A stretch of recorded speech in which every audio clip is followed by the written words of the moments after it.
This was not a dream. We lay above a yellow field in the branches of a 150-year-old oak tree. The wind howled and the cedar swayed. Chris's body molded into mine, her legs free of the sleeping bag, while mine remained trapped in the zipper. As she slept, I watched the spiders we spared and hoped they weren't poisonous. I wondered if we fell the 30 feet, would it kill us? I envisioned landing on top of her, bloody, dislocated bones, unable to call for help, drinking our own urine. Why did I always imagine the worst, prepare to tackle intruders, anticipate violence? Now, I had been smoking a lot of pot back then, but I knew I just wasn't being paranoid. The high wind roared and the treehouse shook. I imagined a Jurassic Park raptor's eyeball peering into the window. Seriously, something was out there. A poltergeist at sunrise? I felt it before I heard it. A beating of wings, a flock of feathers, a gaggle of moans, a stereo of honking, a goddamn conspiracy of birds. Hundreds of heavy fowls with red crowns, white cheeks, and long bills. They flew with their necks stretched out, their gray bodies, their feet trailing behind them. Their prehistoric wings were the size of my 6-foot frame, not dissimilar to a raptor, and they were headed straight for us. I shook Chris awake. She jumped up, smiling. What the? The tall, graceful birds landed on the field surrounding us. Only some had red crowns, others had a rusty plumage on the back of their neck, orange and brown feathers braided into the charcoal wings. Chris opened the window and we listened to the male trills, female cries, and baby squawks. We marveled at their total communication, a community, a family. For hours, a rave of birds partied beneath us. They leapt, strutted, pecked, ran, cried with joy, and downright boogied. No one will ever believe us, Chris said. We made love to the sound of the birds. When we returned home, I learned everything about the sandhill crane. I knew that they had long windpipes that coiled into the sternum, causing their low harmonic pitch, that juveniles stayed with their parents for 9 to 10 months after hatching. Through the years, when we told this story, Chris would always say, "What was the name of the birds again?" And I would answer as if the birds' migration symbolized our commitment to each other.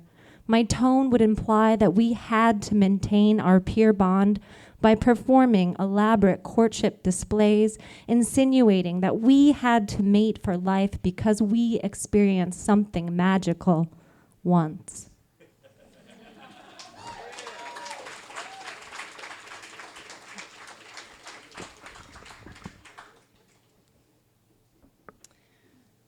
Even by the creek, I can still hear him clomping around the driveway, packing his gear. I ask the redwoods, how did I get here? Not in Big Sur, but with this ill-tempered man who makes me ugly. I breathe in the damp ground. It does not smell of wild ginger or fresh honey. It smells like Lyme disease and soot. As I recline on my elbows, a black and white animal prances towards my face. It's bold, fearless, and gallant as fuck. Like me, Pepe Le Pew completely sticks out of the forest. I smile at the rascal, noticing that we are both low-grounded creatures, stubborn and headstrong. We are not monogamous, but we are playful, entertaining, and fun. We don't cause much trouble. In fact, most of our enemies stay away from us. We are occasionally non-threatening and stay out of harm's way. But occasionally, we have to defend ourselves. I look at my new friend. We lock beady eyes. Pepe doesn't seem to recognize our sameness. He looks somewhat frantic. A familiar adrenaline stress poisons my ribs. What am I supposed to do again? Make myself big, rattle keys, loud noises? I can't stand still like this and let this thing walk all over me. I feel the dirt under my fingernails before I realize that I'm whipping a rock at its black and white softness. Pepe doesn't run. Instead, he hisses, exposing surprisingly sharp teeth. He digs his claws into the mud. I horror film scream and spring to my feet. Before I even stand, I see his tail lift and feel his oily filth on the left side of my face. Darkness. I hit a wall of smell. My mind becomes a burning tire. I gasp, choke, scream out of my stinging eyeballs. My whimpering insides tell me, you deserve this. I hear the man's heavy boots on the stairs. The trunk slams shut. Then he says, fucking hell. He starts coughing. I imagine him with his gray t-shirt covering his mouth, turning away in disgust.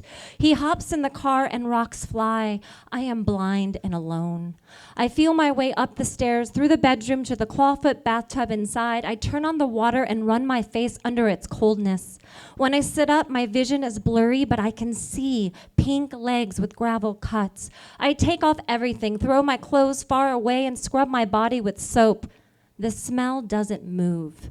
Naked, I rise and throw my clothes and shoes on the lawn. I will burn them later. But now I go back to the tub and drown.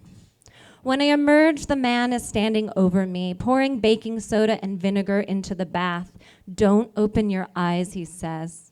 I am so grateful for his concoction that I listen to him like the small animal that I am becoming.